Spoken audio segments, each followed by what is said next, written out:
Acts and language which offend a senator or any public institution shall be deemed unparliamentary. Madam President, I have not heard any word from Senator Jaime Marcos that offended the sensibilities of our counterparts in the minority. I think what is being objected to, Madam President, which is not covered by the rules, are the videos that were presented during or before her speech. Pwede ko bang malaman, Madam President, kung yung pinay-strike out, kasama po yung video na nakita natin na kung saan ay nagsasalita ang ating kasama, Senator Risa Hontiveros. Kasi po sinabi niya, while BP Sara is in power, the threat of a full-blown Duterte comeback is still a very real and present danger. Sa akin po, walang problema yun. Opinion niya yun eh. And we have to respect that opinion. Yan po ba'y pinaalis natin? Gusto ko lang pong malaman, isa-isahin natin. Pangalawa po, nakita ko rin po yung sarili ko. Kasi po, ako'y naanyayahan sa isang television program, tinanong lang po ako, totoo po bang merong connection yung coup? Kasi po, ang tawag coup eh. Hindi naman po coup, yung karaniwang nangyayari po sa buhay ng Senado yun eh. Palitan talaga yan. Maraming beses na po yan. Ang sabi ko po, kasi kinukonekta daw nila sa impeachment. Sabi ko, hindi po siguro. Sabi ko, dahil sa ngayon, 12 kami. Hindi man kinakailangan naming mag-coup para lamang i-prostrate natin yung impeachment. Palagay ko po, hindi. Yung po bang opinion ko na yun, tatanggalin? Gusto ko lang pong malaman. Kasi po, meron pa po nga sinabi, Jaime, sinungaling.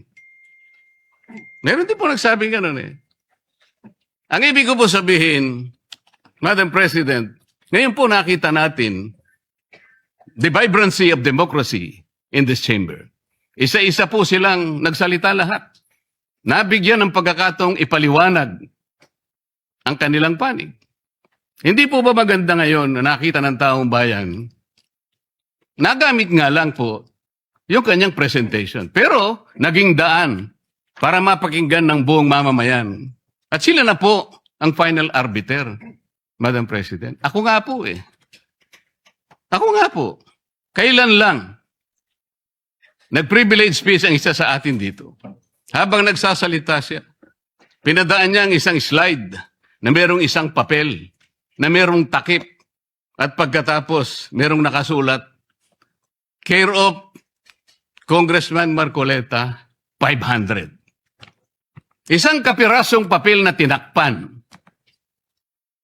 Nung hindi pinatos ng media, kinabukasan, nagpa-interview siya, hindi minsan, 2 beses, para lamang ipangalandakan ang importansya ng papel na may takip at merong nakasulat, care of Kong Marcoleta, 500.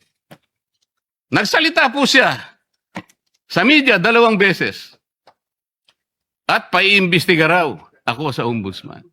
Dahil po ba sa media nangyari yon at hindi dito? May diferensya po ba? Wala. Walang diferensya yun. Pareho lang yun. Napakasensitibo natin sa ibang banda. Pero hindi natin nakikita ang ginagawa natin. On the other hand. Bakit po hindi nasasagot hanggang ngayon yung tanong ni Senator Risa? Bakit po tayo nagkaganito ngayon, Madam President? Kasi po, napigilan lang akong magtanong. Ngayon ko na po alam po ba ninyo kung bakit tayo nagkaganito, Madam President? Kasi po matagal ko nang sinasabi, 9 na buwan na po ang nakararaan, ngunit ayaw nating ituloy ang pag-iimbestiga sa flood control scandal. Isang pinakamalaking nakawan sa ating bansa. Parang ninakawan ng isang pamilya sa tanghaling tapat. At ang mga magnanakaw ay hindi nakamaskara. Nakakurbata lahat. Nakabarong Tagalog. Paano hindi masisira ang kumpiyansa ng mamamayan kapag tinalikuran natin ang ganong pananagutan? Ano pong sinabi pa sa akin? imbes na sagutin nila yung privilege speech ko noon, nasa pamimilit ko na, eto po ang tungkulin natin eh.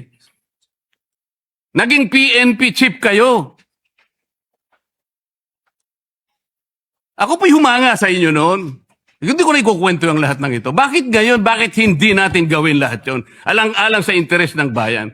Kaya po tayo sumadsad ngayon dahil yung pananagutan na yun, pinipilit po nating pigilin.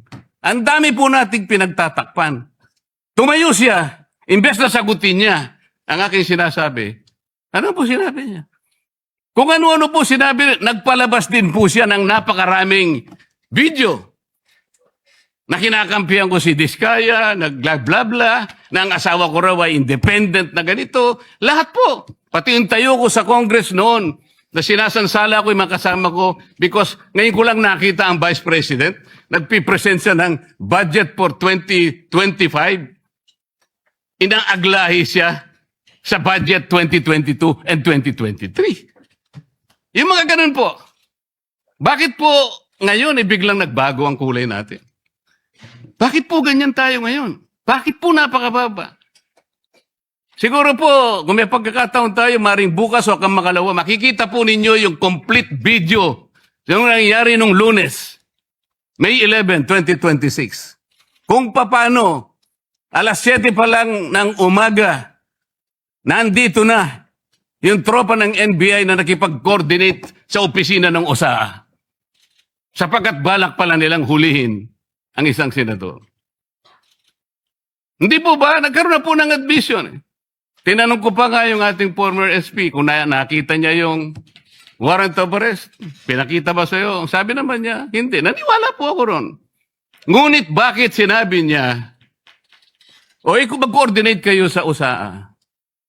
Alam po ba niyo, Madam President, kung ako po ang Senate President, kaya ko lang naman ginagawang halimbawa ito, Madam President, dahil hindi naman po ako magiging Senate President. Kung ako lang, hindi ko papayagan yon, Madam President. Bakit po? Respeto na lang sa premises ng institusyon na ito. Gawin niyo ang gusto niyong gawin. Huwag dito. Nakikiusap ako, utang na loob. Huwag dito.